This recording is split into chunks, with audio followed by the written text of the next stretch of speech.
Thank you, Monica. Hi, I'm Pat Gavin. I'm a cancer survivor. I'm alive today by the grace of God and the fact that I participated in a cancer clinical trial. As you can see from this slide, I'm here today to represent the voice of the patient. Today I'm going to take a little time to talk about a variety of things and some of my thoughts on where we are and where I feel we should go. Even though you saw from my title slide that I'm a pharmacist, I don't want to confuse things. I'm not one of those smart clinical people that have a lot of clinical expertise. I spent my whole career in pharmacy as an administrative person at an executive level for a large corporation.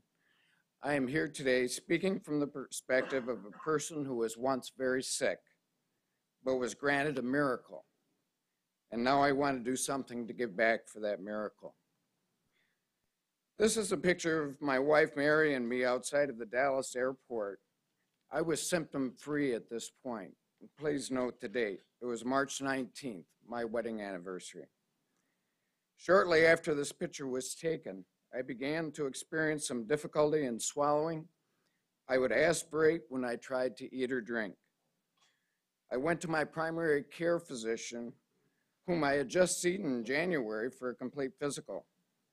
I was experiencing some sinus congestion in addition to swallowing difficulties, and he noted that I had a large amount of very thick mucus in the back of my throat. Nothing was visible via an oral exam. He told me to return in a week unless things got worse. A week later, the swallowing became much worse, so I returned the visit to my PCP. He said, "We need to get you in for a swallowing test and an MRI and a referral to an ENT. Of course, my insurance company said not so fast. I finally got in for the swallowing test on April 11th, 5 years and 10 months ago yesterday. By now, I was also starting to experience some breathing difficulties, and this was just 3 weeks after the picture above was taken. When my doctor told me he wanted to order an MRI, I knew something serious was being suspected, but I had no idea how serious the news would be. The test started with a barium swallow test. It was canceled after one swallow when I aspirated it. I was working as a consultant to the medical director of a hospital where the test was conducted. The tech told me she had to have a radiologist look at the screen before she could continue. She turned the screen to me and pointed at it and said, "That mass shouldn't be there." The radiologist was there in a couple minutes and explained to me what she was seeing and said, "We have to get that MRI done stat." I called my wife, who was vacationing in North Carolina with my daughters. I told her they are telling me I have a large mass in my throat and it looks very serious. I received this diagnosis the next day. I was told that the tumor was wrapped around my vocal cords, and most seriously, it was also wrapped around my spinal cord, and there was insufficient margins to allow the tumor to be operated upon. I was advised to put my affairs in order and contact my loved ones. They were going to install a stomach tube and a trach tube that evening, and once the trach tube was installed, I would not be able to speak, and depending on what they needed to do for treatment, I might not ever be able to speak again. I was told that if I left my cancer untreated or the treatment didn't work, I probably had about 2 months to live tops. My wife asked me, "Well, what do you think?" My answer to her was, "It is what it is. Now we deal with it and we pray." I was referred to an oncologist the following week, and I saw him and he recommended a clinical trial be added to my treatment plan.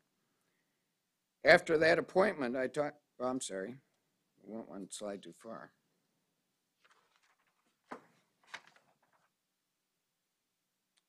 At my appointment with my oncologist, he reconfirmed the very serious diagnosis.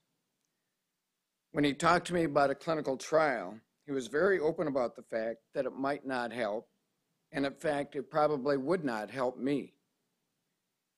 He told me the trial he was recommending involved the use of 2 drugs that had shown promise in other types of cancer. It also included radiation procedures that were new at the time. Let's fast forward now a year through many appointments, treatments, and tens of thousands of dollars in medical care. Mary and I were back in my oncologist's office when he said, "We all had the pleasure of witnessing a miracle.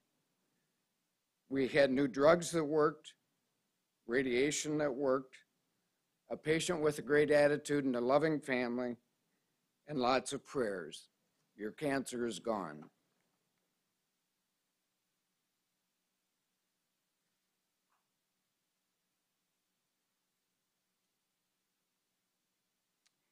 After that appointment, I talked to my research nurse, Kathy Beltink, and asked her to help me find a way to give back for my miracle. I would like to make the same request to you today. Please help me find a way to help you cure cancer.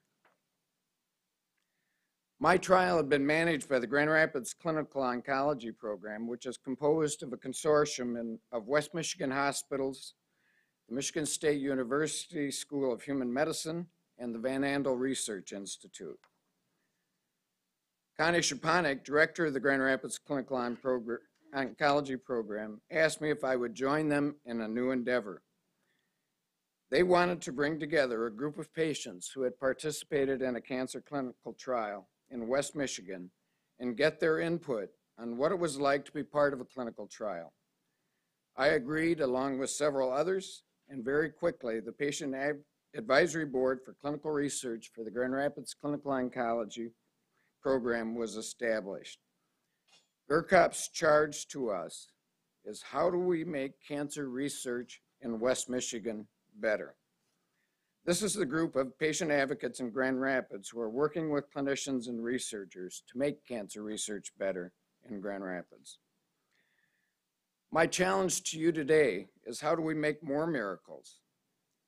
We need to find out why someone like me was allowed to experience a miracle and others who are just like me were not. The science is leading us to believe that the road to those miracles is with personalized medicine. The challenge we have ahead of us today is to figure out, how do we make personalized medicine a reality? Yesterday and today, we've been listening to leading experts in our field talk about the things that have been put in place to establish a structure for the research of tomorrow. When I was asked to participate in today's forum, I struggled with what to say. I don't know what you need for structure to make this happen. I don't know how you're possibly going to fund everything we need to do. One thing that I can tell you is this: it's going to be hard. It won't happen unless we have a large base of patients who are willing to participate in clinical trials. We know from experience that trials needing a large base of patients have to be conducted in the community. Patient involvement in the process is key to making that happen. We as patients have the unique ability to be able to look at a proposed piece of research and tell you if a patient would be willing to participate in your experiment while we're trying to stay alive. For the past 6 years, I've had a very strong relationship with personalized medicine. It can't get much more personal than this. My treatment was not personalized medicine as we define it today, so I know I'm making a play on words here. I do know that our trials will be smaller and more complex and will need to draw from a broader base of patients. That means that these trials have to be available in the community at places like Grand Rapids. So we need to figure out a funding mechanism that will allow that to happen. I've asked the patient advocates I work with what they are doing to advance cancer research as patient advocates. This slide is a list of what they told me. This is not a list of things that we would like to do. This is a list of things we are doing. We don't have allegiances with institutions, investigators, clinicians, even cooperative groups. Our only focus is to represent the voice of the patient. This may be as simple as making sure that material for potential participants is written in Spanish as well as in English. Most of the issues we face in personalized medicine are hard. We know that patients often refuse to participate in trials that have control arms, for example. Many people will question whether randomization in precision medicine is even ethical. A patient advocate in the myeloma area recently relayed to me an experience as he was part of building a trial that involved two extremely different treatment arms. Patient on this proposed study would be randomized to stem cell transplantation on one arm or oral drugs on the other arm. The advocate asked the PI, why would a patient or their oncologist choose to be on this trial with such totally different arms when these treatment options exist now and he would not be bound by the randomized coin flip? The structure of that trial is being changed because of what the advocate contributed. Had he not been forceful in his comments, the trial would have likely gone ahead and huge investments would have been made and the trial would not have accrued because local oncologists and patients would not have bought into it.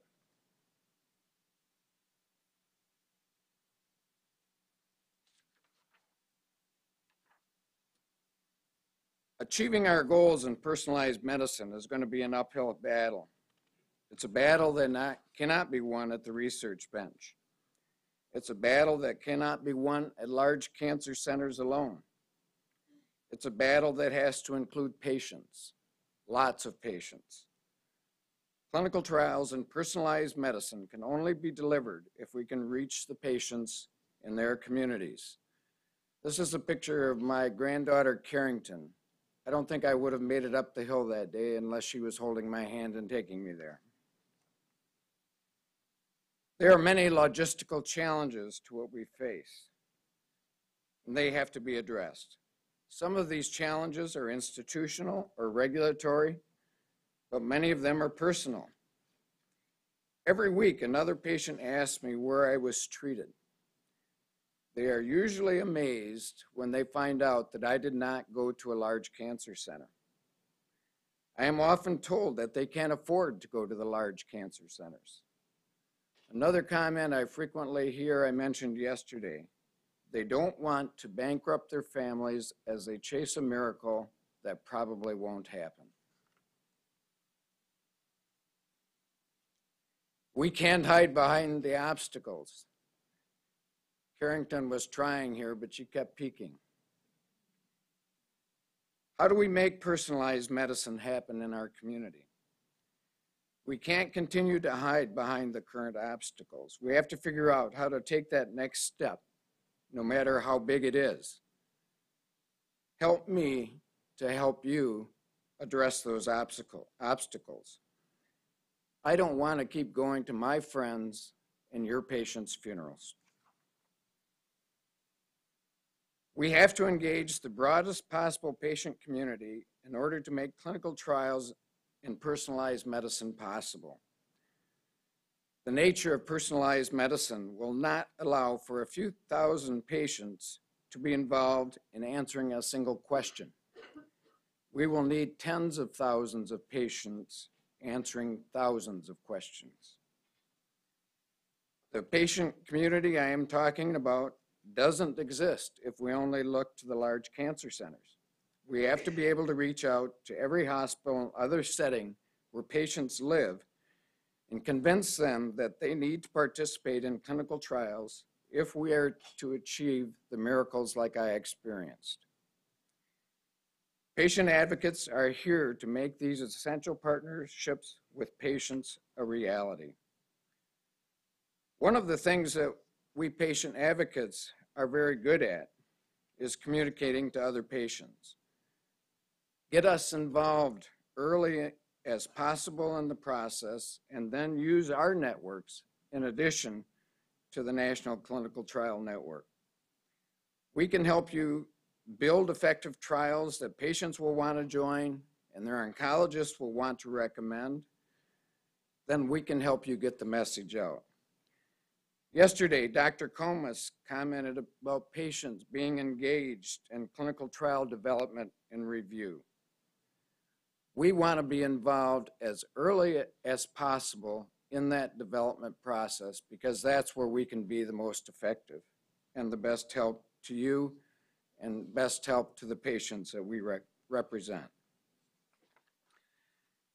We're very good at outreach. These websites are some examples of some of the outreach efforts that patient advocates have been involved in. The first one, I won't go to any of these sites, but the first one is my home one, the Grand Rapids Clinical Oncology Program's website. If you go there, you will see the patients, the pictures of patients from our patient advisory board on the top. You'll be allowed to click and hear a video of our story about our experience in participating in a cancer clinical trial. The next two websites are sources of information that were developed by patient advocates that direct people to some of the best sources of information and education. The Lymphomation and the CISN cancer sites are getting tens of thousands of unique visitors per month at these websites. It's huge. This is a slide we prepared back in Grand Rapids when we began our work. When we talk about clinical trials, we need to be able to look patients square in the eye and say, we have real answers, real options, real miracles right here in the community. Help me to help you on this journey. I want to be able to hand down a legacy to my grandchildren that gives them hope for the future. Thank you for having me here today. Because of the work you do, I'm able to stand up here today and say, hi, I'm Pat Gavin. I'm a cancer survivor. I'm alive today by the grace of God and the fact that I participate in a cancer clinical trial. Thank you.